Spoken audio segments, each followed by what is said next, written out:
Assalamualaikum warahmatullahi wabarakatuh.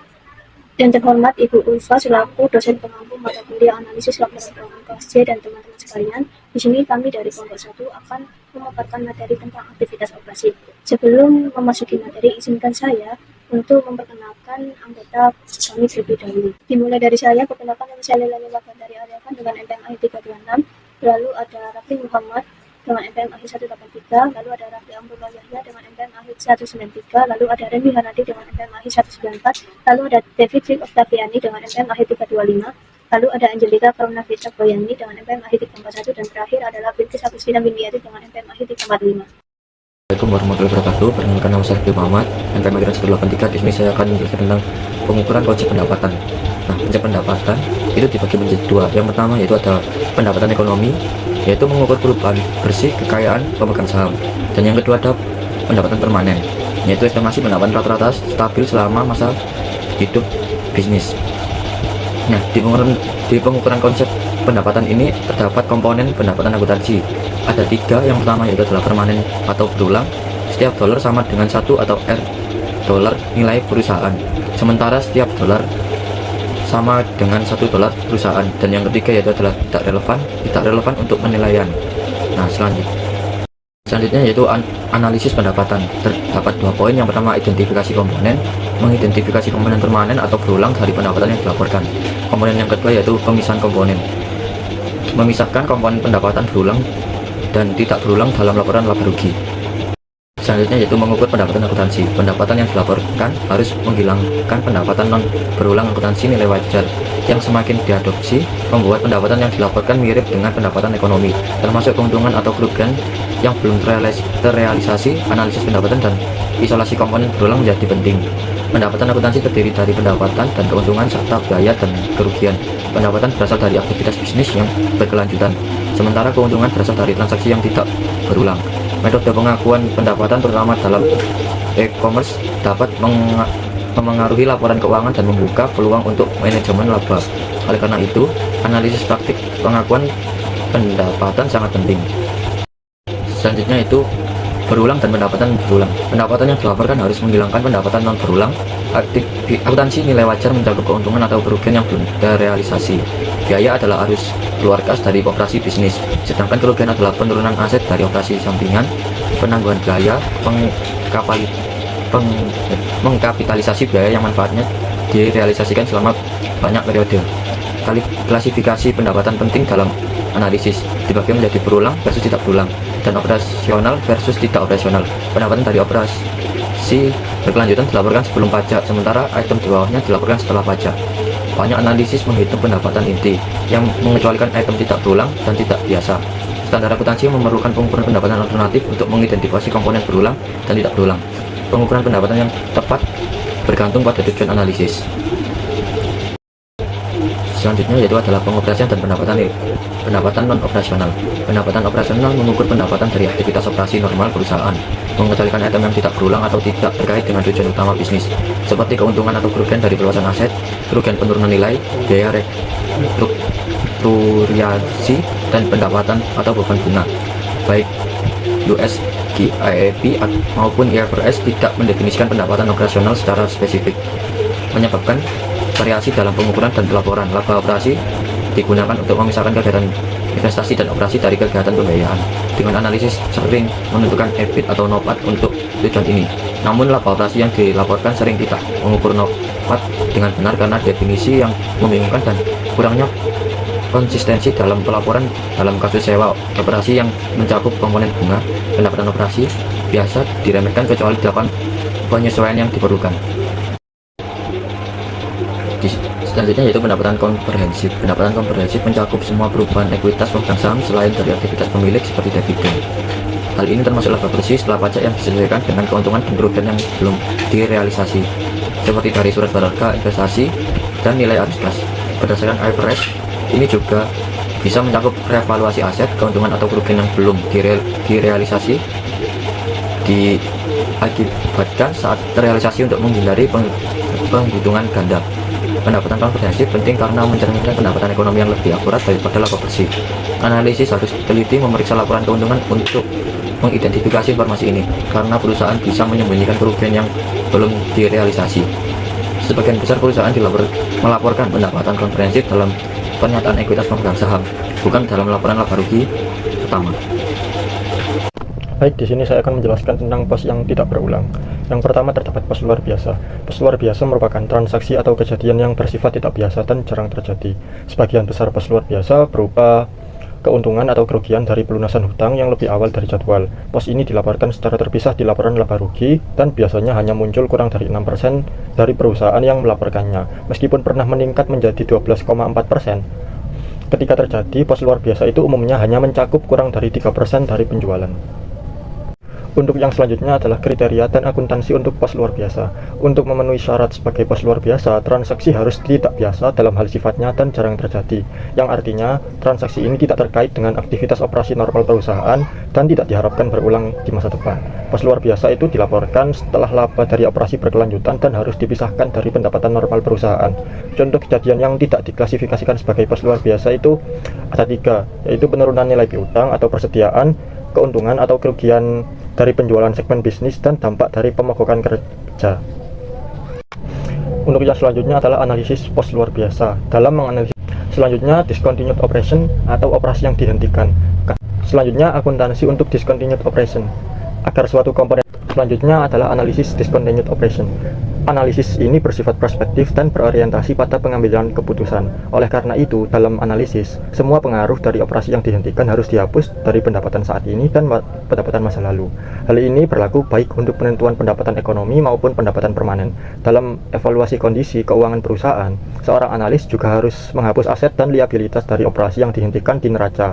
Aset dan liabilitas ini biasanya disediakan dalam pengungkapan footnote. Namun, keuntungan atau kerugian kumulatif dari operasi yang dihentikan tidak harus dihapus dari ekuitas. Selanjutnya adalah perubahan akuntansi. Perusahaan dapat mengubah metode dan asumsi akuntansi yang mendasari laporan keuangan untuk beberapa alasan. Kadang-kadang perubahan ini terjadi karena adanya standar akuntansi yang baru. Di lain waktu, metode atau asumsi akuntansi diubah untuk mencerminkan aktivitas bisnis atau kondisi yang berubah. Standar akuntansi membedakan 4 jenis perubahan akuntansi. Yang pertama, perubahan prinsip akuntansi, perubahan estimasi akuntansi, perubahan entitas pelaporan, dan yang terakhir, koreksi kesalahan. Untuk yang selanjutnya adalah pelaporan perubahan akuntansi. Yang pertama, perubahan prinsip akuntansi. Perubahan prinsip akuntansi terjadi ketika perusahaan beralih dari satu prinsip akuntansi yang diterima umum ke prinsip akuntansi lain yang juga diterima. Contoh perubahan ini adalah pergantian metode penyusutan dari garis lurus ke metode akselerasi. Menurut aturan saat ini, perubahan prinsip akuntansi harus diterapkan secara retrospektif pada laporan keuangan saat ini dan periode sebelumnya selama memungkinkan. Yang berarti bahwa laporan laba rugi dan neraca untuk periode sekarang dan sebelumnya akan mencerminkan dampak dari prinsip baru tersebut. Yang kedua, perubahan estimasi akuntansi. Akuntansi akrual memerlukan estimasi untuk item seperti umur manfaat aset, biaya garansi, penurunan nilai persediaan, asumsi pensiun, dan piutang tak tertagih. Karena estimasi ini didasarkan pada kondisi masa depan yang tidak pasti, estimasi ini dapat berubah. Perubahan estimasi dapat diterapkan secara prospektif, yang artinya diterapkan pada periode saat perubahan terjadi dan periode masa depan. Perubahan ini tidak memerlukan penyajian ulang laporan keuangan sebelumnya, tetapi harus mengungkapkan dalam catatan laporan keuangan. Untuk yang selanjutnya adalah analisis perubahan akuntansi. Yang pertama itu bersifat kosmetik. Perubahan akuntansi itu bersifat kosmetik dan tidak berdampak pada arus kas perusahaan, baik di masa sekarang maupun di masa depan. Artinya, kondisi keuangan perusahaan itu tidak terpengaruh oleh perubahan akuntansi itu sendiri. Yang kedua itu merupakan refleksi realitas ekonomi. Meskipun bersifat kosmetik, perubahan akuntansi kadang-kadang lebih baik mencerminkan realitas ekonomi. Yang ketiga, manajemen laba dan manipulasi laba. Seorang analis harus waspada terhadap praktik manajemen laba, terutama saat perusahaan mengubah estimasi akuntansi. Tidak seperti perubahan prinsip akuntansi yang memerlukan pelaporan efek kumulatifnya, perubahan estimasi seringkali hanya diungkapkan ke dalam catatan laporan keuangan sehingga lebih sulit untuk dideteksi. Yang keempat itu perbandingan lintas waktu. Perubahan akuntansi dapat mempengaruhi perbandingan kinerja keuangan dari waktu ke waktu. Sangat penting bagi seorang analis untuk memastikan bahwa perbandingan yang dilakukan dengan aturan akuntansi yang konsisten, terutama saat membandingkan data keuangan dari tahun-tahun yang berbeda. Yang terakhir, pengaruh terhadap pendapatan ekonomi dan pendapatan permanen. Analis harus mengevaluasi pengaruh perubahan akuntansi terhadap pendapatan ekonomi dan pendapatan permanen. Jika perubahan tersebut lebih baik mencerminkan realitas ekonomi, angka-angka yang dilaporkan dapat digunakan. Namun jika perubahan tersebut tampak tidak relevan secara ekonomi, analis harus dapat membatalkan efek perubahan menggunakan informasi dalam catatan laporan keuangan. Yang selanjutnya adalah pos khusus. Pos khusus merujuk pada transaksi atau peristiwa yang tidak biasa atau jarang terjadi, tetapi tidak keduanya. Pos ini biasanya dilaporkan secara terpisah pada laporan laba rugi. Sebagai bagian dari pendapatan dari operasi berkelanjutan, pos khusus biasanya merupakan item yang tidak rutin tetapi tidak memenuhi kriteria sebagai pos luar biasa. Selanjutnya adalah aset impairment atau penurunan nilai aset. Penurunan nilai terjadi ketika nilai wajar suatu aset lebih rendah dari nilai buku yang tercatat di neraca. Hal ini disebabkan oleh penurunan harga pasar, penurunan permintaan, usangnya teknologi, ataupun perubahan strategi bisnis. Penurunan nilai aset umumnya dicatat sebagai biaya dalam laporan laba rugi, dan itu sifatnya itu non-cash, yang artinya tidak mempengaruhi arus kas secara langsung. Untuk yang selanjutnya adalah biaya restrukturisasi. Biaya restrukturisasi itu terkait dengan reorganisasi besar dalam perusahaan, seperti penutupan unit bisnis, penghentian perjanjian kontrak, pemberhentian karyawan, atau pengurangan biaya lainnya. Hal ini merupakan beban yang bisa secara signifikan mengurangi laba atau bahkan menyebabkan kerugian dalam 1 tahun. Selanjutnya adalah analisis pos khusus. Dalam menganalisis pos khusus dalam laporan keuangan itu melibatkan beberapa langkah dan pertimbangan penting. Yang pertama, manajemen laba. Pos khusus sering digunakan untuk mengelola laba karena pos ini dianggap tidak berulang dan tidak berdampak jangka panjang. Ini bisa menyesatkan investor tentang kesehatan keuangan perusahaan. Yang kedua itu motivasi pelaporan. Perusahaan mungkin melaporkan pos khusus untuk mengurangi dampak negatif terhadap laba yang dilaporkan, menganggap biaya tersebut sebagai non-rutin, dan mengurangi pengaruhnya terhadap harga saham. Yang ketiga itu penyesuaian laporan laba. Pos khusus perlu disesuaikan untuk menentukan laba permanen yang mencerminkan profitabilitas dalam kondisi normal. Penyesuaian ini penting untuk mendapatkan gambaran akurat tentang laba yang sebenarnya, termasuk memeriksa kembali depresiasi dan beban yang mungkin telah kurang dibebankan ke sebelumnya. Yang terakhir, penyesuaian neraca. Pos khusus seperti penurunan nilai aset dan biaya restrukturisasi mempengaruhi neraca dengan melaporkan aset mendekati nilai realisasi bersih. Penyesuaian mungkin diperlukan untuk memastikan laporan neraca itu mencerminkan nilai yang sebenarnya dan untuk menilai dampak pada nilai likuidasi perusahaan. Yang selanjutnya yaitu ada pengakuan pendapatan. Yang pertama yaitu ada pedoman. Pengakuan akrual pendapatan yang tidak tepat dapat memiliki salah satu dari konsekuensi yang tidak diinginkan. Yang pertama ada jika perusahaan mencatat pendapatan sebelum waktunya atau terlambat, maka pendapatan tersebut ditetapkan ke periode yang salah. Atau jika suatu perusahaan mencatat pendapatan sebelum adanya kepastian yang wajar mengenai realisasinya, maka pendapatan mungkin dicatat dalam satu periode dan kemudian dibatalkan atau dibalikkan dalam lainnya. Ini melebih-lebihkan pendapatan pada periode pertama dan mengecilkannya pada periode kedua periode. Ada beberapa kriteria pengakuan pendapatan, yaitu yang pertama dari risiko kepemilikan dalam penjualan secara efektif dialihkan kepada pembeli. Yang kedua ada pendapatan dan biaya terkait diukur atau diperkirakan dengan akurasi yang wajar. Yang ketiga transaksi pendapatan tidak dapat dibatalkan. Dan yang terakhir ada transaksi pendapatan dilakukan secara wajar dengan pihak independen. Yang selanjutnya yaitu ada ketidakpastian dalam pengumpulan pendapatan. Yang pertama ada pendapatan berdasarkan kontrak, yaitu haruskan menggunakan metode persentase penyelesaian ketika estimasi yang wajar ada untuk biaya penyelesaian kontrak dan kemajuan ke penyelesaian kontrak. Yang kedua yaitu ada pengaturan pembiayaan produk, yaitu perjanjian yang melibatkan pengalihan atau akuisisi yang disponsori atas persediaan yang pada dasarnya merupakan sarana pembiayaan persediaan. Yang ketiga ada pendapatan yang belum diterima, yaitu pendapatan yang diakui secara proporsional selama keseluruhan periode kontrak dapat direalisasikan. Pendapatan tersebut tidak diperoleh hingga periode layanan kontrak berakhir. Jumlah pendapatan yang masih belum diakui muncul dalam neraca sebagai kewajiban yang disebut pendapatan yang belum diperoleh, tidak diperoleh hingga periode layanan kontrak berakhir.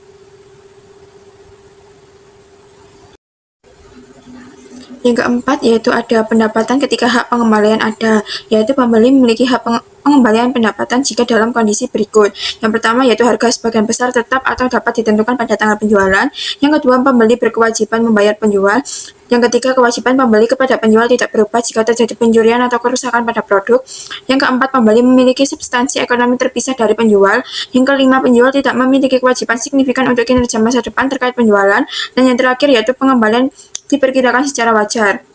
Yang selanjutnya yaitu ada pendapatan waralaba, yaitu pendapatan biaya waralaba dari penjualan waralaba yang diakui jika semua layanan atau ketentuan material yang terkait dengan penjualan tersebut secara substansi dilakukan atau dipenuhi oleh pewaralaba. Dan yang terakhir yaitu ada implikasi analisis pengakuan pendapatan, yaitu keadaan yang memicu pertanyaan tentang pengakuan pendapatan meliputi yang pertama, kurangnya modal ekuitas dan substansial pada entitas pembelian selain yang disediakan oleh penjual. Yang kedua, adanya kewajiban bersyarat seperti jaminan utang atau perjanjian yang mengharuskan penjual untuk menyuntikkan uang tunai pada kondisi tertentu. Dan yang ketiga yaitu penjualan aset atau operasi yang secara historis tidak menghasilkan arus kas operasi yang cukup untuk mendanai layanan utang masa depan dan ekspektasi dividen.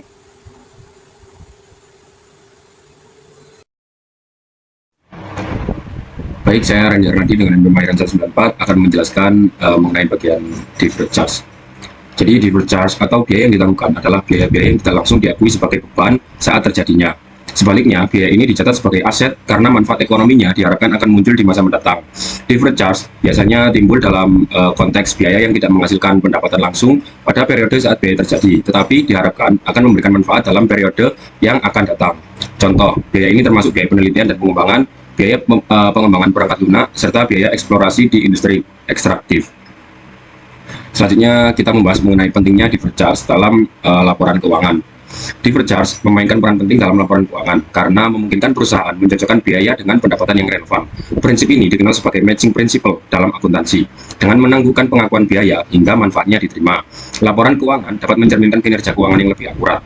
Misalnya, jika sebuah perusahaan mengeluarkan biaya besar untuk pengembangan produk baru, deferred charge membantu menghindari penurunan laba yang signifikan di periode awal yang mungkin belum menghasilkan pendapatan yang sesuai. Selanjutnya, pengelompokan deferred charge. Deferred charge mencakup berbagai jenis biaya yang manfaatnya akan diakui di masa mendatang. 3 kategori utama yang sering masuk dalam deferred charge adalah yang pertama, research and development (R&D). Biaya yang adalah biaya yang dikeluarkan untuk penelitian dan pengembangan produk baru atau peningkatan produk yang sudah eksis atau ada. Meskipun hasil R&D mungkin tidak langsung terlihat, biaya ini seringkali ditangguhkan karena berpotensi menghasilkan pendapatan di masa yang akan mendatang. Yang kedua, pengembangan perangkat lunak, yakni biaya yang terkait dengan pengembangan perangkat lunak, terutama perangkat lunak yang akan digunakan dalam operasi perusahaan atau dijual kepada pelanggan. Biaya ini dapat dikapitalisasi setelah tercapainya kelayaan teknologi. Yang ketiga, biaya eksplorasi di industri ekstraktif. Dalam industri seperti minyak, gas, dan pertambangan, biaya eksplorasi untuk menemukan sumber daya alam seringkali dikapitalisasi karena dianggap akan menghasilkan manfaat ekonomi di masa depan jika eksplorasi berhasil. Untuk lebih lanjutnya, kita akan membahas mengenai pendekatan akuntansi untuk biaya eksplorasi di industri ekstraktif ini. Ada 2 pendekatan utama. Yang pertama adalah metode successful efforts. Dalam metode ini, hanya biaya eksplorasi yang berhasil yang dikapitalisasi. Jika eksplorasi tidak berhasil, biaya tersebut langsung dibebankan sebagai biaya pada laporan keuangan. Dan yang kedua, metode full cost, yakni semua biaya eksplorasi, baik yang berhasil maupun yang gagal, akan dikapitalisasi sebagai aset dan diamortisasi seiring berjalannya waktu. Baik, selanjutnya kita akan membahas akuntansi untuk deferred charge, baik dari segi US GAAP dan juga IFRS. Untuk yang pertama, kita akan membahas dari segi US GAAP dulu. Jadi di bawah GAAP, sebagian besar biaya deferred charge langsung dibebankan saat terjadinya, kecuali terdapat aset yang akan digunakan dalam jangka panjang, seperti fasilitas atau peralatan yang digunakan dalam R&D. Dalam banyak kasus, deferred charge dicatat sebagai aset dan kemudian diamortisasi selama beberapa periode yang relevan. Yang selanjutnya IFRS. Dari segi IFRS ini lebih fleksibel dalam mengizinkan kapitalisasi biaya pengembangan, terutama setelah fase penelitian selesai dan manfaat ekonominya lebih jelas. Misalnya, biaya pengembangan perangkat lunak dapat dikapitalisasi setelah tahap kelayakan teknologi tercapai. Sedikit tambahan dari saya mengenai tantangan dalam pengukuran deferred charge. Salah satu tantangan terbesar dalam akuntansi untuk deferred charge adalah menentukan kapan biaya tersebut seharusnya diakui sebagai beban.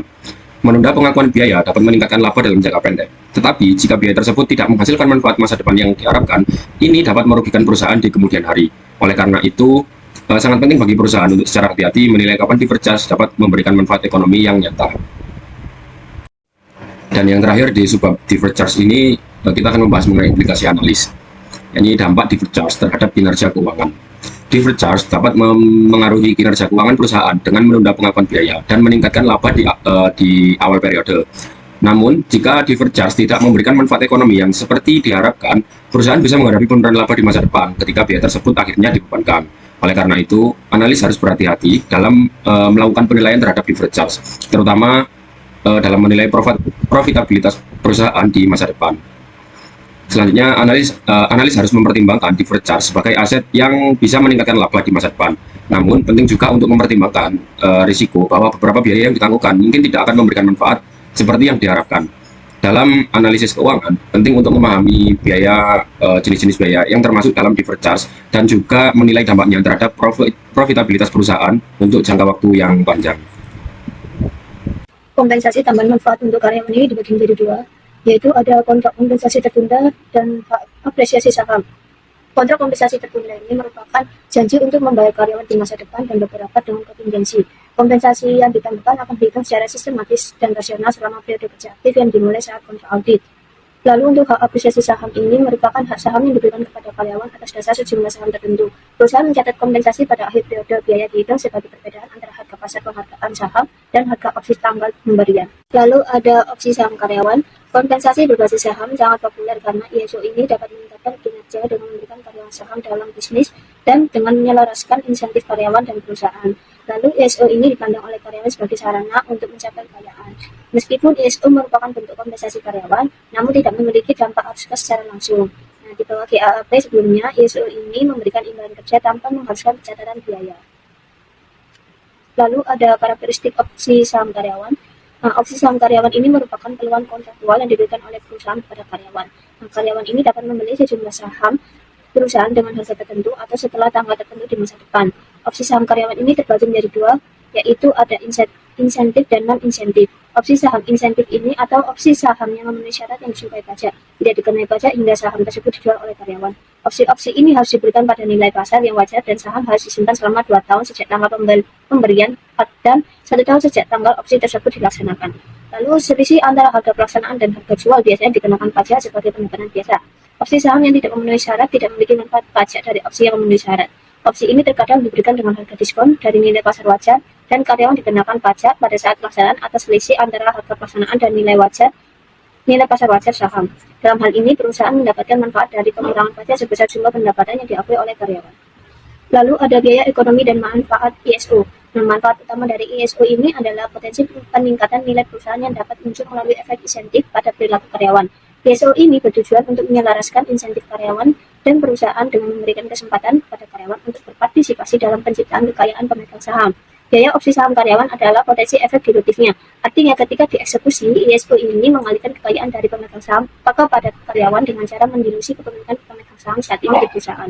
Akuntansi dan pelaporan untuk ISO dibagi menjadi dua, yaitu ada divisi laba perusahaan dan kualitatif. Untuk divisi laba perusahaan ini, menurut GAAP maupun IFRS mengakui potensi dilusi dari ISO ketika menentukan laba perusahaan dilusian. Metode saham threshold menentukan tingkat dilusi berdasarkan harga pelaksanaan dan harga saham saat ini. ISO in the money dianggap sebagai sekuritas dilutif dan mempengaruhi IPS dilusian. Lalu untuk ISO out of the money dianggap sebagai efek anti-dilutif dan tidak mempengaruhi IPS dilusian. Lalu untuk kualitatif ini menurut GAAP maupun IFRS mewajibkan perusahaan untuk mengakui biaya opsi saham karyawan dalam pendapatan. Prosedur berikut diadopsi untuk tujuan ini. Pertama, nilai wajar dari pemberian ISO ditentukan pada tanggal pemberian dengan mengalihkan jumlah opsi yang diberikan dengan nilai wajar masing-masing opsi. Kedua, biaya pemberian opsi kemudian diamortisasikan selama periode pelaksanaan opsi dan dibebankan kepada pendapatan sebagai bagian dari beban kompensasi berbasis saham. Menganalisis opsi saham karyawan. Dampak dari manfaat opsi saham karyawan ini jika ada akan dicatat dalam pendapatan melalui pendapatan yang lebih tinggi atau biaya yang lebih rendah yang timbul dari tenaga kerja yang termotivasi. Rumus menganalisis opsi saham karyawan ini adalah aggregate intrinsic value atau option overhang sama dengan stock price dikurangi average exercise price dikali outstanding number of options.